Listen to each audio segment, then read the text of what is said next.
ஆதியாகமம் 5ஆம் அதிகாரம். ஆதாமின் வம்ச வரலாறு. தேவன் மனுஷனை சிருஷ்டித்த நாளிலே அவனை தேவ சாயலாக உண்டாக்கினார். அவர்களை ஆணும் பெண்ணுமாக சிருஷ்டித்து அவர்களை ஆசீர்வதித்து அவர்களை சிருஷ்டித்த நாளிலே அவர்களுக்கு மனுஷர் என்று பெயரிட்டார். ஆதாம் 130 வயதான போது தன் சாயலாக தன் ரூபத்தின்படியே ஒரு குமாரனை பெற்று அவனுக்கு சேத் என்று பெயரிட்டான்.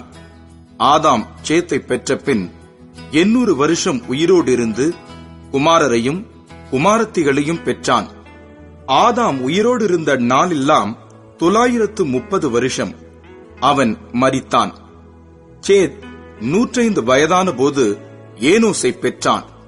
சேத் ஏனோசை பெற்ற பின் 807 வருஷம் உயிரோடு இருந்து குமாரரையும் குமாரத்திகளையும் பெற்றான்.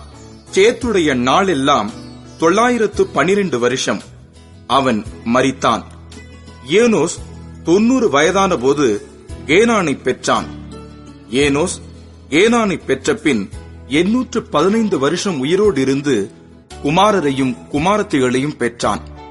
ஏனோசுடைய நாளெல்லாம் 905 வருஷம். அவன் மரித்தான். கேனான் 70 வயதான போது மகலாலேயேலை பெற்றான். கேனான் மகலாலேயேலை பெற்ற பின் 840 வருஷம் உயிரோடு இருந்து குமாரரையும் குமாரத்திகளையும் பெற்றான். கேனானுடைய நாளெல்லாம் 910 வருஷம். அவன் மரித்தான். மகலாலேயேல் 65 வயதான போது யாரேதை பெற்றான். மகலாலேயேல் யாரேதை பெற்ற பின் 830 வருஷம் உயிரோடு இருந்து குமாரரையும் குமாரத்திகளையும் பெற்றான்.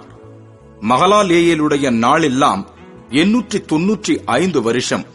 அவன் மரித்தான். யாரேத் 162 வயதான போது ஏனோக்கை பெற்றான்.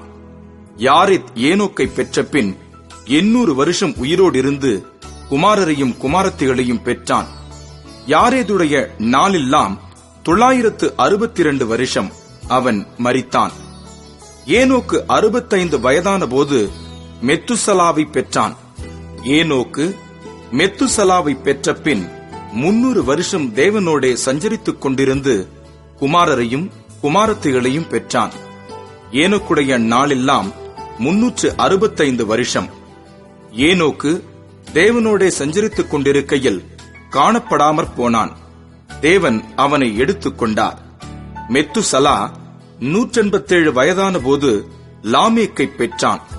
மெத்துசலா லாமேக்கை பெற்ற பின் 782 வருஷம் உயிரோடு இருந்து குமாரரையும் குமாரத்திகளையும் பெற்றான். மெத்துசலாவுடைய நாளெல்லாம் 969 வருஷம். அவன் மரித்தான். லாமேக்கு 182 வயதான போது ஒரு குமாரனை பெற்று கர்த்தர் சபித்த பூமியிலே நமக்கு உண்டான வேலையிலும் நம்முடைய கைகளின் பிரயாசத்திலும் இவன் நம்மை தேற்றுவான் என்று சொல்லி அவனுக்கு நோவா என்று பெயரிட்டான். லாமேக்கு நோவாவை பெற்ற பின் 595 வருஷம் உயிரோடு இருந்து குமாரரையும் குமாரத்திகளையும் பெற்றான். லாமேக்குடைய நாளெல்லாம் 777 வருஷம்.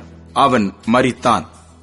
நோவா 500 வயதான போது சேம், காம், யாப்பேத் என்பவர்களை பெற்றான்.